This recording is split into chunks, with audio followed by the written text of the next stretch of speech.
Duoi jai lakau chuyen huan, chin juok, kep noi, lien mak tu fan. Huk jen fan, ten theo jung, noi dung jan viet. My daughter-in-law told 500 guests that I was not fit to be seen in public, effectively erasing me from the very world I helped build. She toasted with champagne paid for by my legacy, thinking my silence was submission. She was wrong. I did not drive to the gala tonight to beg for a seat at the table I purchased decades ago. I came to pull the thread that unravels their perfect little life. My name is Meredith Langford, and for 25 years, I was the invisible spine of North Pine Ledger. I balanced books that held the weight of city skylines and managed portfolios worth billions. Now, however, my world has shrunk to the manicured hedges and suffocating silence of Briar Creek. It is a beautiful place to fade away, which is exactly what the world expects of a widow in her 50s. My days are filled with aggressive gardening and the hollow echo of a large, empty house that my late husband, Everett, bought for a family that rarely visits. My son, Julian Langford, was supposed to be my legacy. He is a brilliant businessman, or at least that is the narrative he sells to the magazines. But brilliance often requires a shadow to shine against. And lately, I have become that shadow. It was not always this way. We were close once, before Delilah Moore walked into his life in 6-inch heels and a smile that never quite reached her eyes.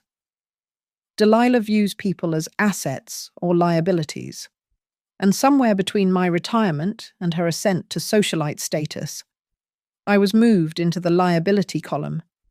She treats me like a relic, something dusty and slightly embarrassing to be kept in the attic of their glossy lives. The severance of my dignity arrived on a Tuesday evening. My phone buzzed on the granite countertop, a harsh sound in the quiet kitchen. It was a text from Clara, an old friend from my days on the board. She sent a photo of an invitation, heavy cream cardstock with gold embossing. It was for the West Haven Gala, the event of the season, a night of philanthropy and power brokering. Clara asked if I wanted to share a car service. I stared at the screen, my hand trembling slightly. I had not received an invitation. I called Julian. He did not answer. He never answers anymore. But word travels fast in our circles, faster than light and twice as burning. Within an hour, I learned the truth. Delilah had been telling the organizing committee that I was declining all social engagements. She told them. And I heard this verbatim from a sympathetic vice president, that poor Meredith was simply not fit to be in front of the cameras anymore. Not fit. The words tasted like ash. She was painting a picture of a senile, crumbling old woman to justify erasing me from the picture. For a moment, I felt the familiar sting of tears, the urge to retreat into the grief that has been my companion since Everett died. It would have been easy to accept the role of the discarded matriarch. But then, something snapped. It was a clean, sharp break inside my chest. The sorrow evaporated, replaced by a cold, calculating clarity that I had not felt since my days facing down hostile takeovers in the boardroom. They thought I was frail. They thought I was just a mother, a title they equated with weakness. They forgot that I was the one who taught Julian how to tie his tie and how to balance a ledger. They forgot that before I was a mother, I was a shark. I stood up and walked to my closet, pushing aside the sensible wool coats to find the silk and velvet I had not worn in years. I was not going to stay home and weep into a glass of Chardonnay. I was going to the West Haven Gala. I would not go to make a scene or to beg for scraps of their affection. I was going to stand in the light they coveted and watch them realize that the foundation of their empire was sand, and I was the tide coming in. There is a secret about the Langford fortune, a specific detail about the initial capital that saved Julian's first company from bankruptcy 10 years ago. It is a detail buried deep in paperwork that only 2 people ever saw. One is dead. The other is standing in front of a mirror in Briar Creek, applying red lipstick like war paint. Delilah thinks she has won the game, but she does not even realize that I own the board. I took a deep breath. The silence of the house no longer oppressive but expectant.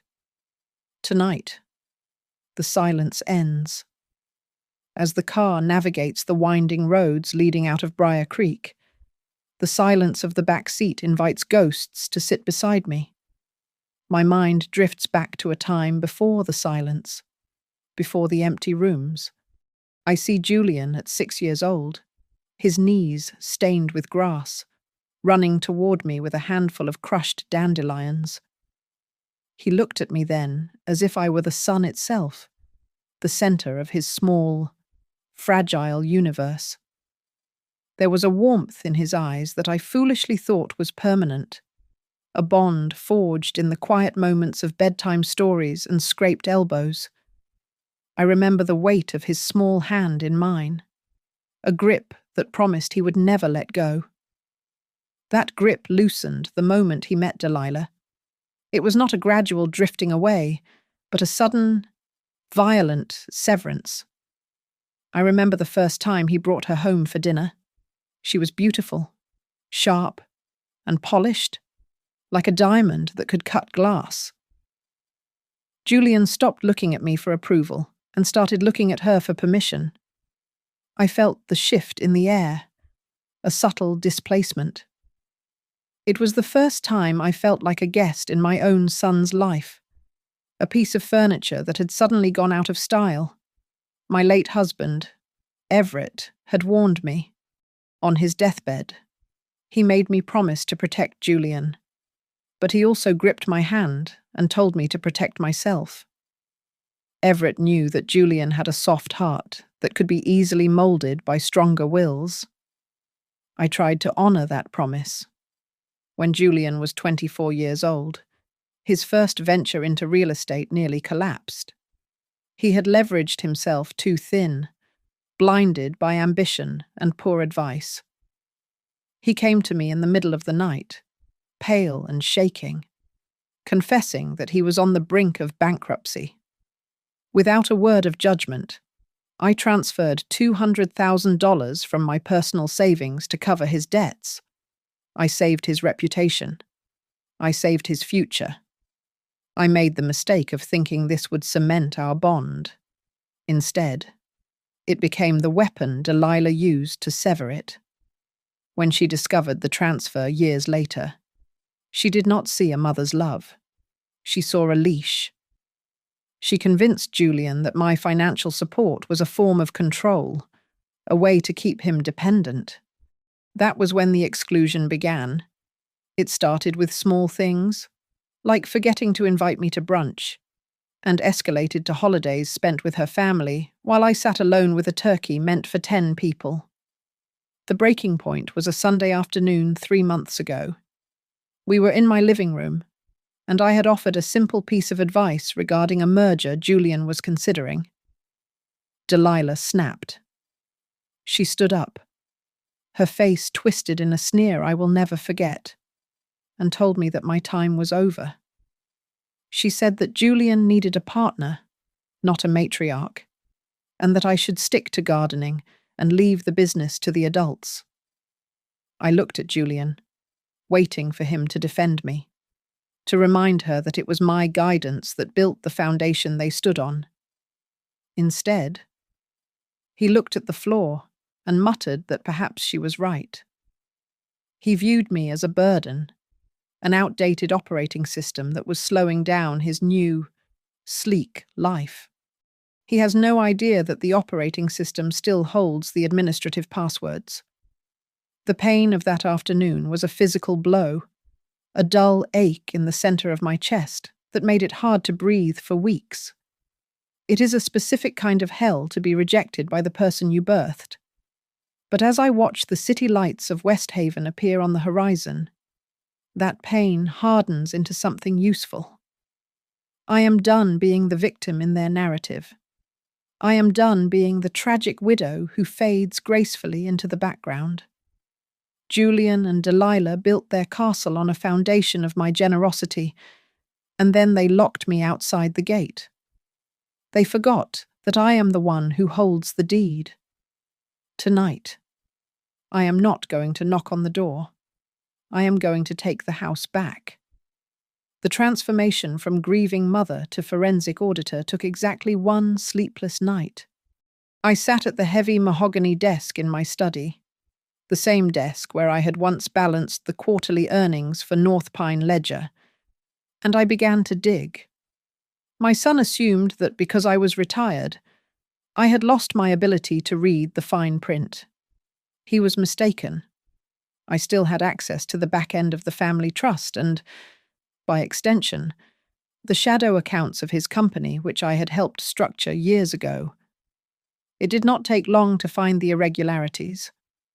They were subtle at first. Small bleedings of capital disguised as operational expenses. But as I traced the digital trail, the wound opened up. I discovered that over the last 18 months, nearly $2 million had been funneled out of the core business accounts. The money was being moved into a shell corporation registered under a vague consulting name, but the digital footprints were sloppy. I followed the transaction codes until I found a recurring transfer to a private account linked to an address in the city that I recognized immediately. It was an apartment Delilah had kept from her single days, a place Julian thought she had sold. She was siphoning his wealth right from under his nose, building a lifeboat while drilling holes in his ship. I needed confirmation. So I arranged a meeting with Arthur, the general counsel who had served North Pine Ledger for 30 years and remained loyal to the memory of my husband. We met in a quiet booth at a diner on the edge of town, far from the prying eyes of West Haven society. Arthur looked grim as he slid a thick manila envelope across the table. He told me that Julian had recently filed paperwork to restructure the ownership of the family estate, a move clearly orchestrated by his wife. But Arthur pointed out a crucial detail that my son, in his arrogance, had overlooked. The initial capital I had provided to save him when he was 24 was not a gift. It was a secured loan with a convertible equity clause that had never been exercised. Technically, legally, and undeniably. I still owned 51% of his primary holding company. The betrayal did not stop at theft. Arthur showed me a printed copy of an email chain that had been intercepted by one of our old contacts in the media. It was a correspondence between Delilah and a tabloid journalist known for destroying reputations. In the email, Delilah outlined a narrative she wanted to plant in the press. She described me as mentally unstable, claiming I was suffering from early-onset dementia and was becoming a danger to myself and the family reputation. She was laying the groundwork to have me declared legally incompetent so she could seize control of the trust entirely. She referred to me as a senile obstacle that needed to be removed for the good of the empire. Reading those words, I felt the last vestiges of maternal guilt evaporate. They were not just excluding me. They were actively plotting my destruction. I took the documents from Arthur and placed them carefully in my bag. I had enough evidence to send Delilah to prison for embezzlement and to strip Julian of every asset he thought he possessed. A younger version of myself might have stormed into their penthouse and screamed until the windows rattled. But age grants you the terrifying power of patience. I realized that if I attacked them now, they would spin it as the ravings of a bitter old woman, just as Delilah planned. I decided then that I would not fire a single shot. I would not sue them in quiet courtrooms or argue in private. I would let them walk into the trap they had set for themselves. I would go to their gala, the stage they had built to celebrate their fraudulent success, and I would simply hand them the rope. I drove home with the radio off. The silence of the car filled only with the rhythmic thrum of the tires on the asphalt. I was no longer a victim. I was the executioner, and the execution was scheduled for Saturday night. I chose a gown that was the colour of deep bruising, a dark, midnight blue velvet that swallowed the light rather than reflecting it. It was high-necked and long-sleeved, a silhouette that refused to offer any skin for public consumption. I laid it out on the bed like a uniform. Before the fabric touched my skin, I had business to conclude. I sat at my computer and executed the final transfers. With a few deliberate clicks, I moved a significant portion of my personal liquid assets into the Everett Langford Memorial Fund. If Julian thought he was inheriting a kingdom to squander on his wife's vanity, he was about to find the treasury effectively empty. I was not stealing. I was simply redirecting the river before the dam broke. I picked up the phone and dialed a number I had not used in a decade. Marcus was a veteran investigative journalist whose career I had quietly saved during a potential libel suit 15 years ago. He answered on the second ring. I told him to be at the gala. I told him not to stand near the red carpet where the fluff pieces were filmed, but to position himself near the service exits. I told him that the story of the night would not be the fashion. It would be the fall. He asked no questions, sensing the steel in my voice. My next stop was a coffee shop 3 towns over, where I met the head of the audit department, a nervous man named Simmons who had always been too honest for his own good. He handed me a folder containing the verified list of Julian's bad debts. The numbers were staggering. Julian had leveraged the company to its absolute limit to fund Delilah's lifestyle and her failed boutique ventures. Simmons looked terrified, shaking as he drank his coffee. I assured him his job was safe as long as he stayed silent until midnight. He nodded, relieved to be absolved of the burden of secrecy. I returned home and messaged Arthur. I told him that packet A was in the mail. I instructed him to open it only if I did not call him by 10 o'clock that evening. The packet contained the deeds, the original loan agreements, and the proof of Delilah's embezzlement. It was my insurance policy. If they tried to have me committed or arrested, that packet would detonate their lives before I even reached the police station. I was leaving nothing to chance. Timing was everything. I studied the gala's itinerary with the focus of a general studying a battlefield map. Speeches were at 8 o'clock. Dinner was at 9. The toast to the future of Langford Enterprises was scheduled for 9:30. That was my moment. I would not arrive early to mingle or make small talk with people who had whispered about my irrelevance. I would arrive exactly as the champagne was being poured. I wanted my entrance to interrupt their victory lap. I slipped a slim, silver flash drive into my clutch. It contained the emails, the bank statements, and the audio recording Arthur had procured. Delilah thought she was fighting a ghost. She did not know I was bringing a loaded gun. Before I started my hair, I set up a camera in my study. I sat down and recorded a 3-minute statement. I stated my name and declared that if anyone was watching this footage, I was likely being silenced or smeared by my family. It was a contingency, a dead man's switch for my reputation. Finally, I dressed. The zipper slid up like the closing of a vault. I put on the diamond earrings Everett had given me for our 25th anniversary. I stood before the full-length mirror in the hallway. I did not see a discarded mother or a frail widow. I saw a force of nature. My hands were steady. My breathing was even. The grief that had plagued me for months was gone, replaced by a cold, hard purpose. I was ready to go to war. The West Haven Grand Ballroom was vibrating with the kind of energy that only $50,000 worth of floral arrangements and an open bar could generate. It was a cathedral of artificial light and hollow laughter.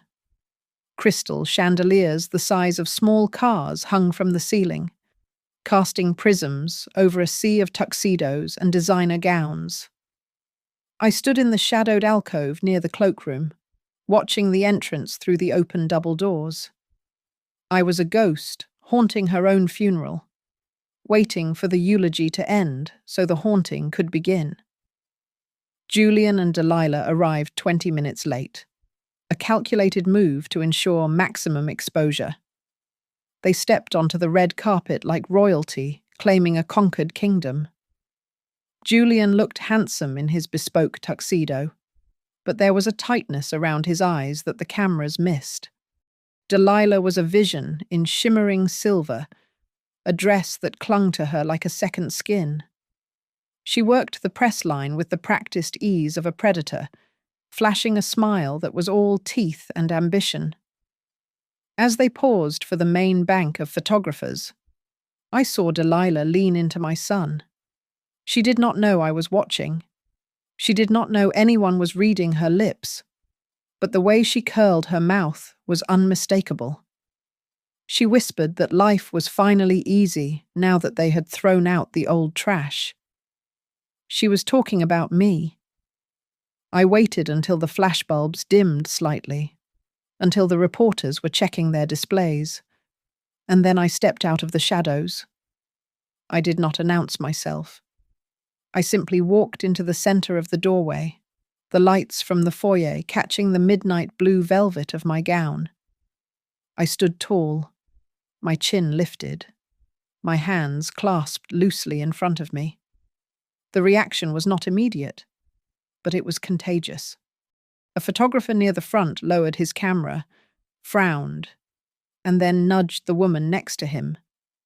A murmur started at the edge of the crowd and rolled inward like a wave. The whispers were audible. People were asking why the invalid mother was standing there looking like a queen. They were asking why the woman who was supposedly unfit for society was the most composed person in the room. Delilah was the first to spot me. I saw the color drain from her face beneath the layers of professional makeup. Her hand, which had been resting possessively on Julian's arm, spasmed.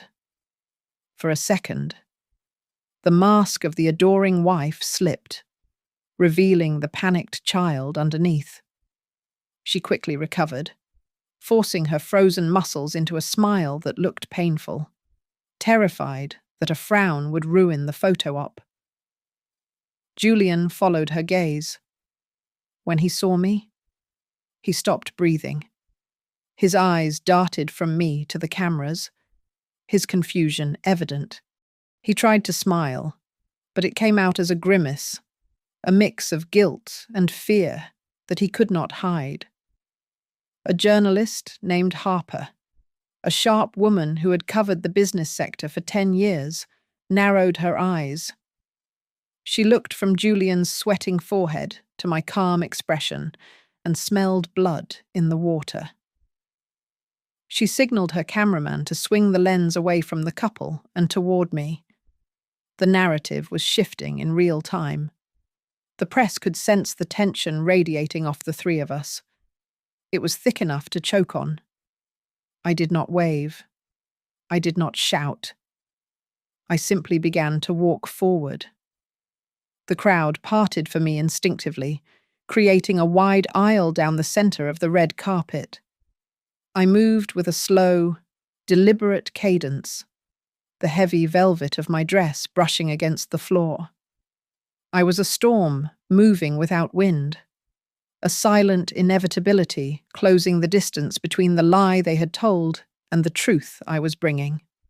Delilah seized Julian's elbow with a grip that looked affectionate to the cameras, but was undoubtedly bruising to the bone. She maneuvered him toward a pillar near the champagne tower, her smile fixed like a ceramic mask while she hissed into his ear. I could not hear the exact words, but the panic in her eyes screamed that she believed I had arrived to burn their theatre to the ground.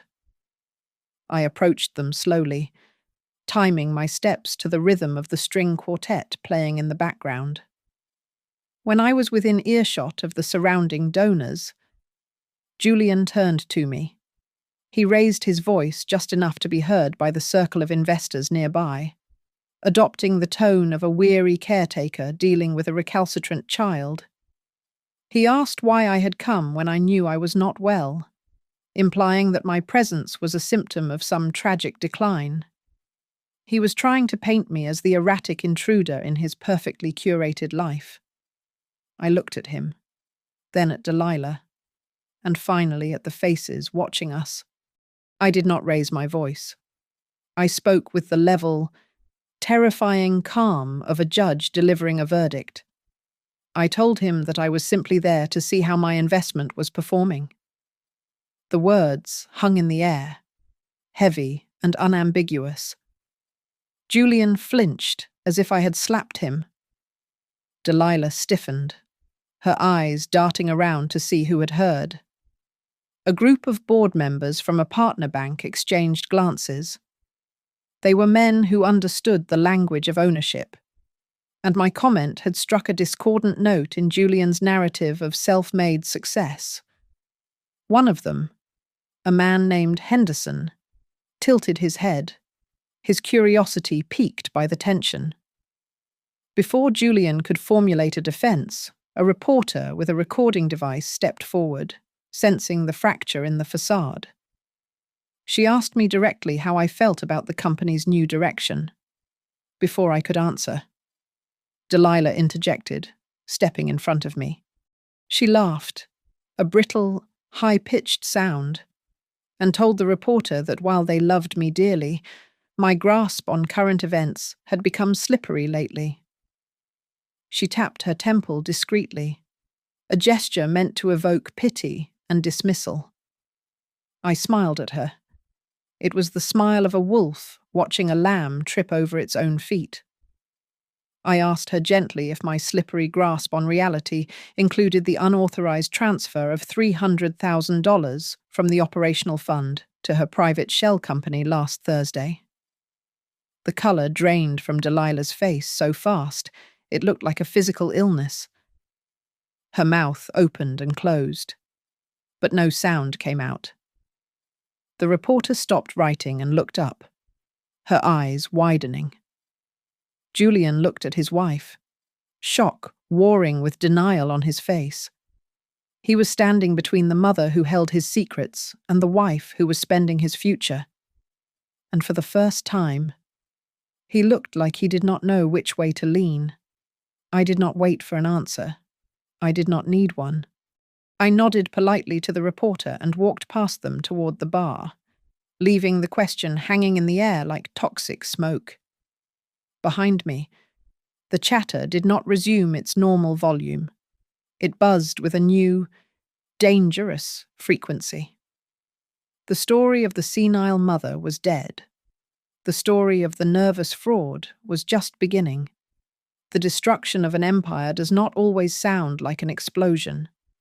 Sometimes it sounds like the synchronized ping of 200 cell phones receiving a notification at the exact same second. It happened at 10 o'clock sharp. The email I had scheduled earlier that evening bypassed the spam filters and landed directly in the inboxes of the press pool, the board members, and the key investors standing in the ballroom.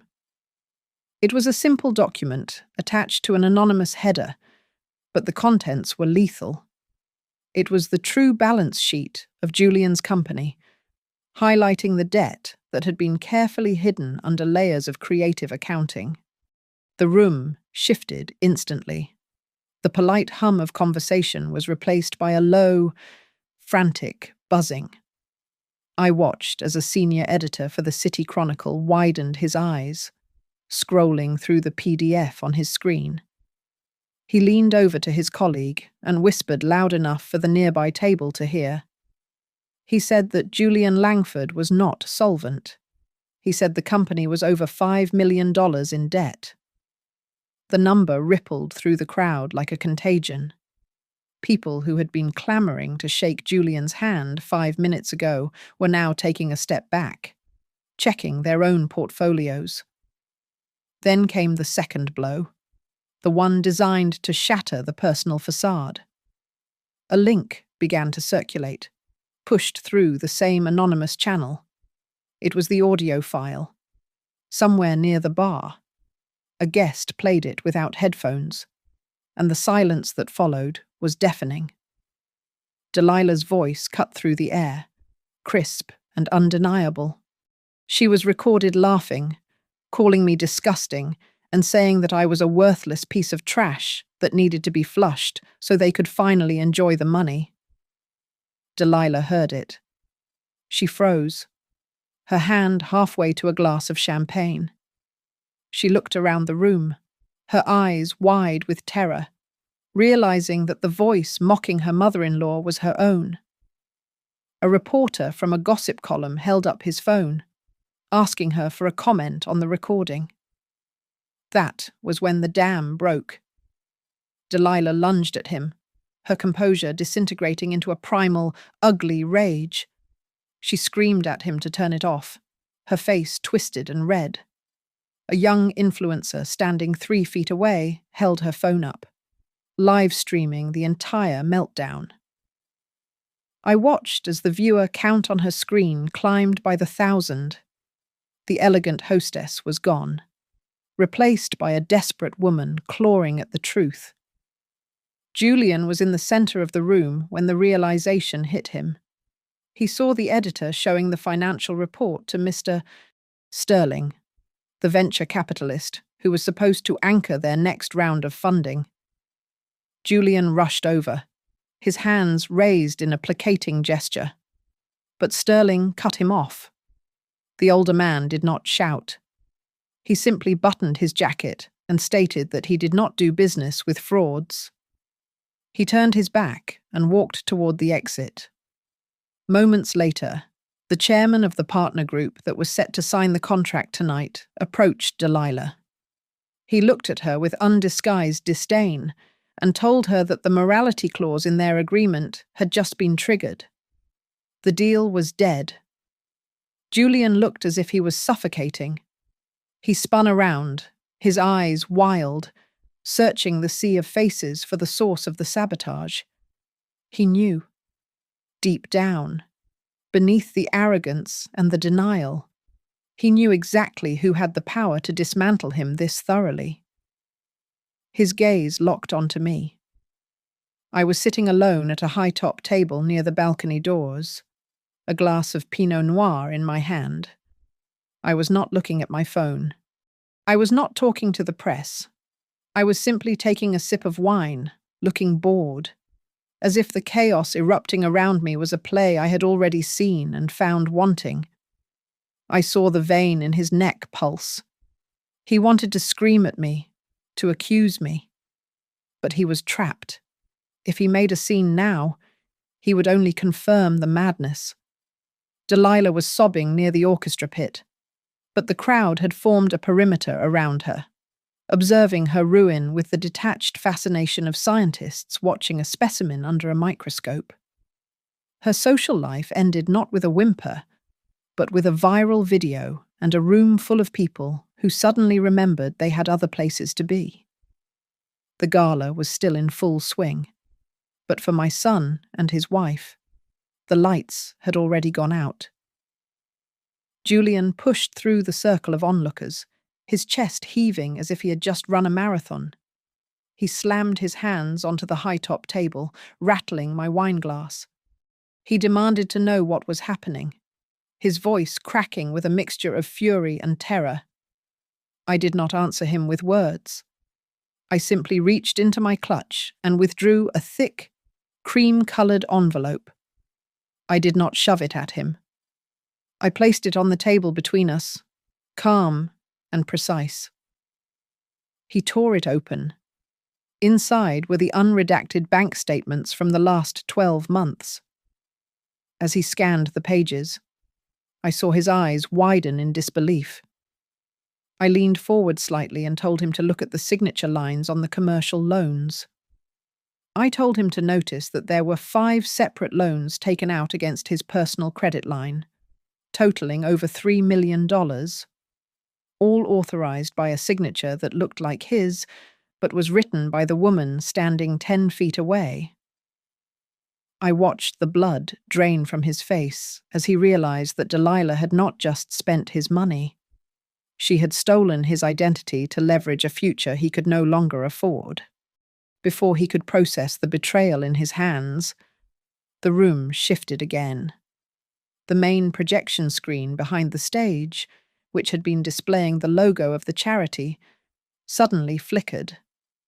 The polite graphics vanished.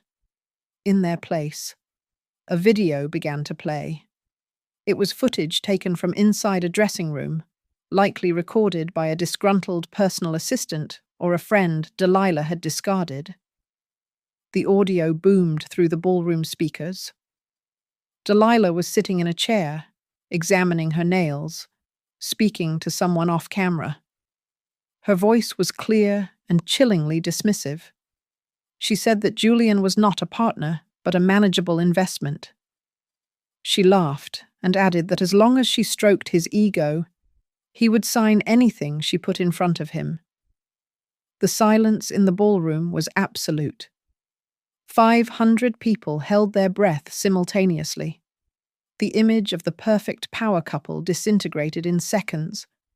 Delilah stood frozen near the orchestra pit, staring up at her own face on the screen, witnessing her private malice broadcast to the very people she tried so hard to impress. She looked at the crowd and saw not admiration, but disgust. Panic took over. She turned and tried to run toward the service exit, her silver dress shimmering frantically. But the lighting technician, perhaps sensing the drama or simply making a mistake, swung the main spotlight to follow her. She was trapped in a circle of bright white light, scrambling like a cockroach caught on a kitchen floor. The guests were no longer just observers. They were the jury. Dozens of phones were raised, recording her flight. This was not just a scandal. It was a public execution of character. The gala had turned into an open court, and the verdict was unanimous. Julian looked up from the papers to the screen, and then to his wife, cowering under the spotlight. He looked back at me. In that moment, the arrogance that had defined him for the last few years evaporated. He looked at the mother he had called unfit, the woman he had banned from this room to protect his image. He realized then that I was the only person in his life who had ever actually protected him. He realized that while he was calling me unworthy, he was the one who had been played for a fool. His knees actually gave way. He gripped the edge of the table to keep from collapsing, his knuckles white. He looked at me with eyes full of tears, begging for me to say something, to fix it, to tell him it was a lie. I remained silent. I took another sip of my wine. There was nothing left to say.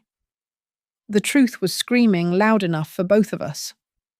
By the time the security guards began to move toward the commotion, the story was already trending on social media.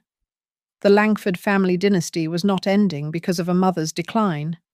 It was ending because of a son's blindness, and the whole world was watching it burn. The chairman of the gala, a man named Richard, who had known my husband for 40 years, stepped onto the stage. He did not look at the sobbing woman in the spotlight or the young man gripping the table. He looked at me. He gestured to the podium and said into the microphone that the room would be honored to hear from the real architect of the Langford legacy. The request was not a polite suggestion. It was a command born of respect, a recognition of who truly held the power in the room. Delilah made a sound that was half gasp, half shriek. She lunged forward, her mascara running in dark streaks down her face, terrified that I was about to list her crimes one by one. She thought I was going to strip her naked with words, to detail every theft and every insult. But before she could reach me, Julian moved. He did not move to stop her. He moved to stop me.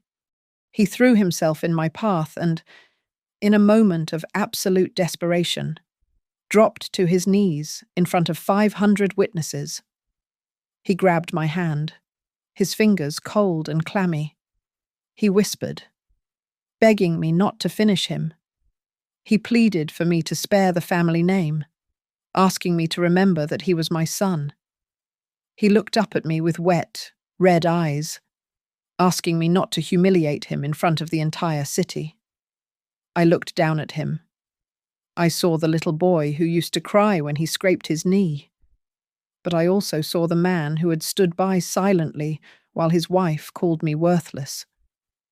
I felt the weight of a mother's love, which is a heavy, terrifying thing. But I also felt the clarity of a woman who has been pushed too far. My heart broke, but it broke cleanly, leaving sharp edges that could no longer be put back together. I gently pulled my hand from his grip. I did not say a word to him. I walked past him, leaving him kneeling on the carpet like a penitent sinner who had realized too late that his God had left the temple. I stood behind the microphone. The room went so quiet I could hear the ice melting in the champagne buckets. I did not raise my voice.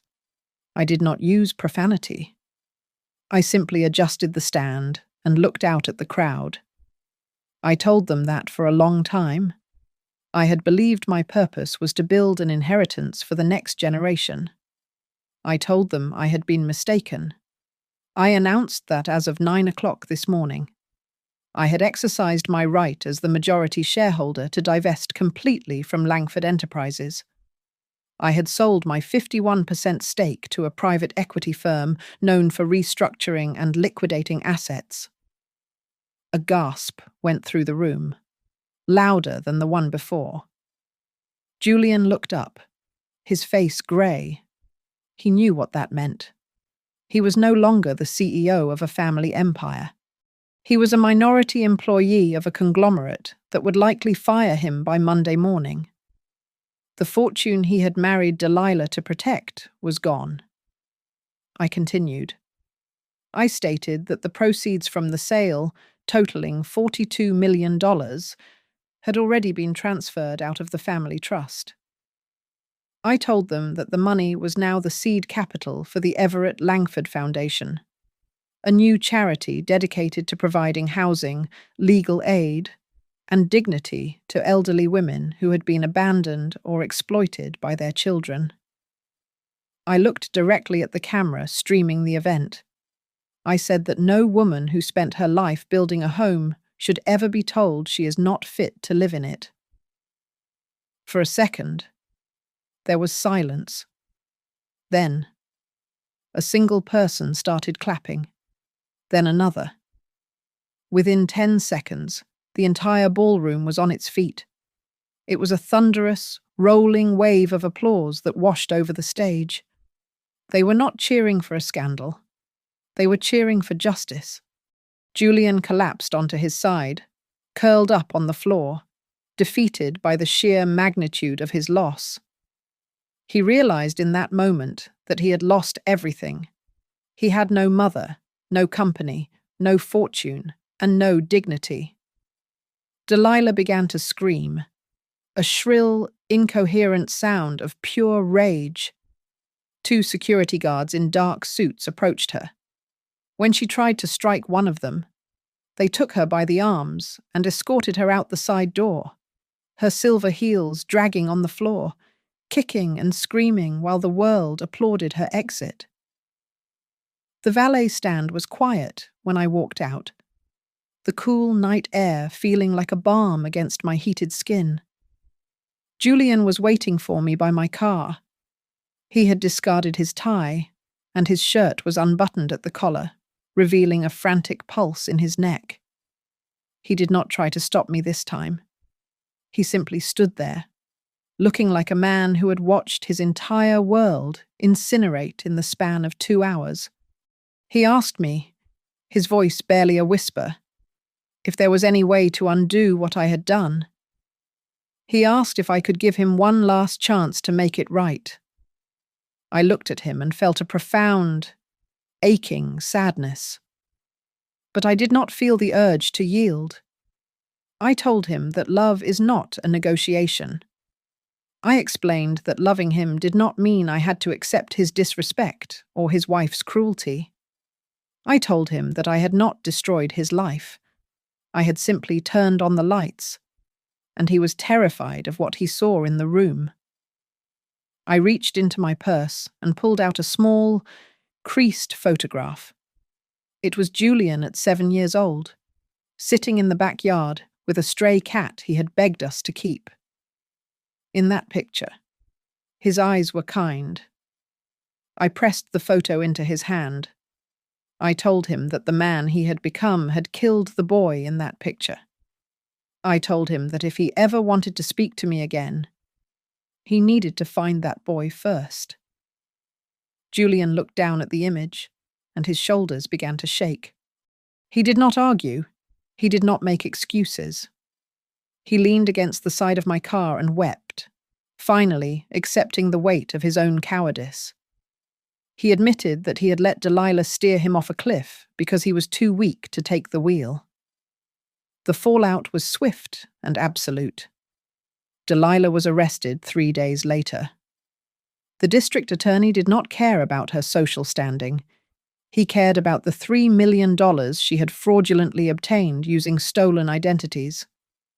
Her bail was set at $500,000, and since I had frozen the family assets, she had no one to pay it. The friends she had preened for at the gala were the first to offer testimony against her to save their own skins. She is currently awaiting trial, facing 10 to 15 years in a federal facility. Her perfect life is now a case number. I did not stay to watch the trial. I sold the estate in Briar Creek.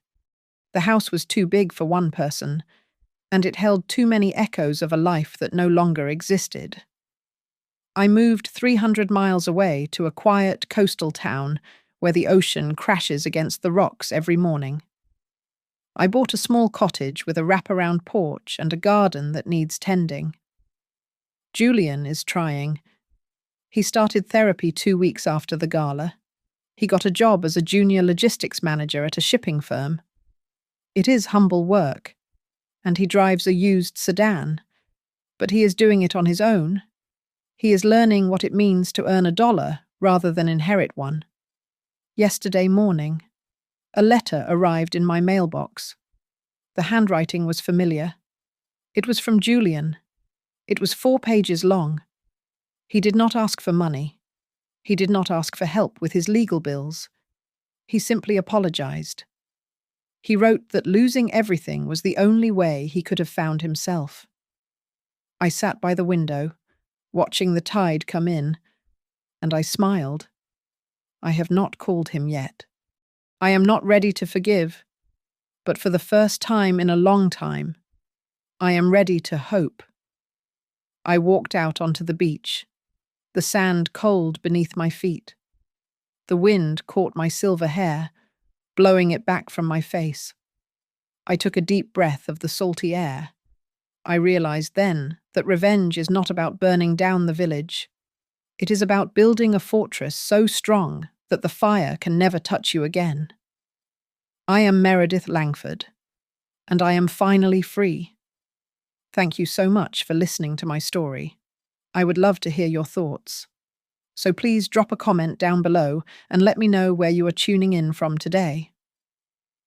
If you enjoyed this story, please make sure to subscribe to Grandma's Family Diary. Hit that like button and smash the hype button to help this video get recommended to more people.